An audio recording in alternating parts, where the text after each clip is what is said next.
رات کو برتن صاف نہ کرنے کے کیا نقصانات ہیں؟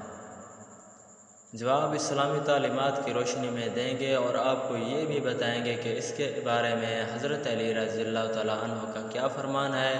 اس بارے میں آپ کو آگے تفصیل سے بتایا جائے گا۔ کہتے ہیں کہ حضرت علی رضی اللہ تعالیٰ عنہ سے ایک عورت نے اپنے گھر کی پریشانیاں بیان کی اور فرمایا کہ مجھے سمجھ نہیں آتی کہ ہمارے گھر میں کیوں بے برکتی ہوتی ہے۔ اس پر حضرت علی رضی اللہ تعالیٰ عنہ نے دریافت فرمایا کہ کیا تم رات کو برتن دھو کر سوتی ہو یا جھوٹے برتن اسی طرح چھوڑ کر سو جاتی ہو؟ تو اس عورت نے کہا کہ میں رات کو برتن ویسے ہی چھوڑ کر سو جاتی ہوں۔ تو اس پر حضرت علی رضی اللہ تعالیٰ عنہ نے فرمایا کہ تمہارے گھر میں پریشانیوں اور بے برکتی کی وجہ یہی ہے، اس لیے رات کو برتن صاف کر کے سویا کرو۔ اس بات سے معلوم ہوا کہ رات کو جھوٹے برتن نہیں چھوڑنے چاہیے، اور اس بارے میں سائنس کا بھی یہ کہنا ہے کہ اگر برتنوں کو زیادہ دیر کے لیے گندا چھوڑ دیا جائے تو اس میں نقصان دہ قسم کے بیکٹیریا پیدا ہو سکتے ہیں جو کہ مختلف بیماریوں کا سبب بن سکتے ہیں۔ اور ظاہر سی بات ہے کہ جب برتنوں میں کھانے پینے کی اشیاء ہوں گی تو مختلف زہریلے کیڑے مکوڑوں کا بھی ان میں چلنے پھرنے کا خدشہ ہوتا ہے، اس لیے بہتر ہے کہ رات کے برتن رات کو ہی دھو لیے جائیں۔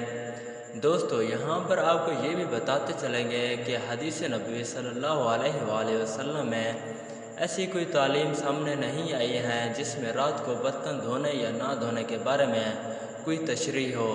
لیکن رات کو سونے سے پہلے برتنوں کو ڈھانپنے کے بارے میں تاکید ملتی ہے، اور اس بارے میں مختلف روایات ہیں جن میں یہ سبق ملتا ہے کہ سونے سے قبل کھانے پینے کے برتنوں کو بسم اللہ کہہ کر ڈھانپ دینا چاہیے۔ اگر کوئی چیز نہ ملے تو کم از کم ایک لکڑی ہی صحیح بسم اللہ کہہ کر اس پر رکھ دی جائے،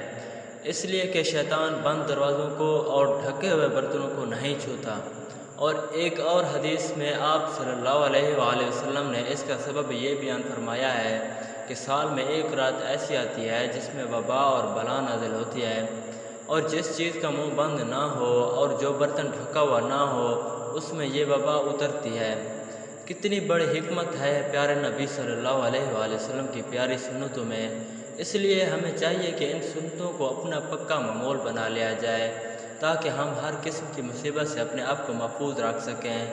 اللہ سے دعا ہے کہ اللہ ہمیں آقا صلی اللہ علیہ وآلہ وسلم کی تعلیمات پر عمل کی توفیق عطا فرمائے۔ آمین ثم آمین یا رب العالمین۔